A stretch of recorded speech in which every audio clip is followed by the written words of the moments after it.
تو بات میں یہ کر رہا تھا کہ مکہ کی بستی میں سب سے پہلے جو ایمان لائے ہیں وہ حضرت ابو بکر صدیق ہے، اور قرآن مجید میں اللہ نے ارشاد فرمایا والذی جاء بالصدق وصدق بہ اولئک ھم المتقون، وہ ذات جو سچ لے کر آئی، جو سچائی کو لے کر آئی، اور ایک وہ ذات جس نے اس سچ کی تصدیق کی، والذی جاء بالصدق، وہ ذات جو سچ لے کر آئی، وصدق بہ، اور جس نے اس سچ کی تصدیق کی، اولئک ھم المتقون، وہی تقوی والے ہیں۔ یعنی سچائی لے کر آنے والی ذات رسول اللہ کی ذات ہے۔ قرآن سچی کتاب ہے، اسلام سچا دین ہے، توحید سچا عقیدہ ہے، قرآن سچائی، اسلام سچائی، توحید سچائی، اور رسول اللہ سچ لے کر آنے والے، اور اس سچ کی سب سے پہلے جس نے تصدیق کی ہے وہ حضرت ابو بکر صدیق ہے۔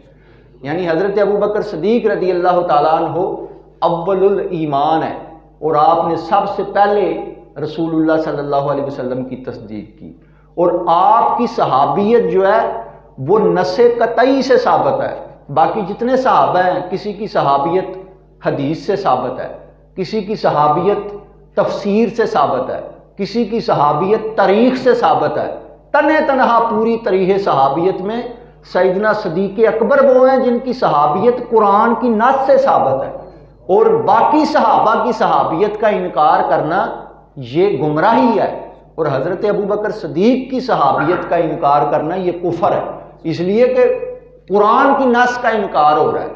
اللہ تعالیٰ نے ارشاد فرمایا ثانی اثنین اذ ہما فی الغار،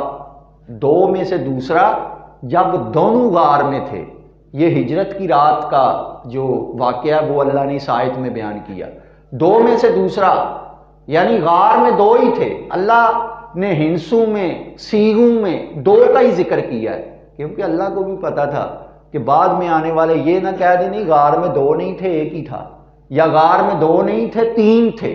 تو اللہ نے بار بار آپ نے فرمایا، اللہ نے فرمایا ثانی اثنین اذ ہما فی الغار، دو میں سے دوسرا جب وہ دونوں غار میں تھے، اذ یقول لصاحبہ، جب وہ اپنے صاحب سے کہہ رہے تھے، جب وہ اپنے صحابی سے کہہ رہے تھے، جب وہ اپنے ساتھی سے کہہ رہے تھے لا تحزن، غم نہ کر، ان اللہ معنا، بے شک اللہ ہمارے ساتھ ہے۔ تو یہاں پر حضرت ابو بکر صدیق رضی اللہ تعالیٰ عنہ کی وہ غار ثور کا پورا جو منظر ہے وہ یہاں اللہ نے بیان کیا، اور فرمایا کہ لے صاحب ہی، صاحب کہتے ہیں ساتھی کو، حالانکہ عربی زبان میں ساتھی کے لیے بڑے الفاظ ہیں، انیس ساتھی کو کہتے ہیں، رفیق ساتھی کو کہتے ہیں، اسی طرح جو ہے وہ اور بھی کئی معنی ہیں، یعنی کئی لفظ ایسے ہیں عربی کے اندر جو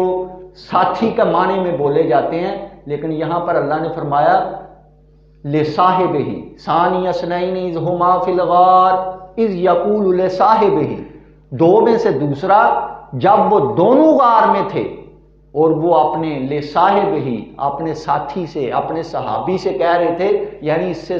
ساتھی ہونا بھی ثابت ہو گیا اور صحابی ہونا بھی ثابت ہو گیا۔ یعنی لصاحبہ جب وہ اپنے ساتھی سے کہہ رہے تھے، اپنے صحابی سے کہہ رہے تھے کہ لا تحزن، غم نہ کر، ان اللہ معنا، بے شک اللہ ہمارے ساتھ ہے۔ تو آپ اندازہ کریں کہ حضرت ابو بکر صدیق رضی اللہ تعالی عنہ کی جو صحابیت ہے وہ نص قرآنی سے ثابت ہے، اور سیدنا صدیق اکبر کا دشمن جو ہے وہ پکا جہنمی ہے۔ جو حضرت ابو بکر صدیق سے دشمنی کرتا ہے وہ اپنے آپ سے ہی دشمنی کرتا ہے۔ پوری طرح صحابیت میں یہ اعزاز حضرت ابو بکر صدیق کو حاصل ہے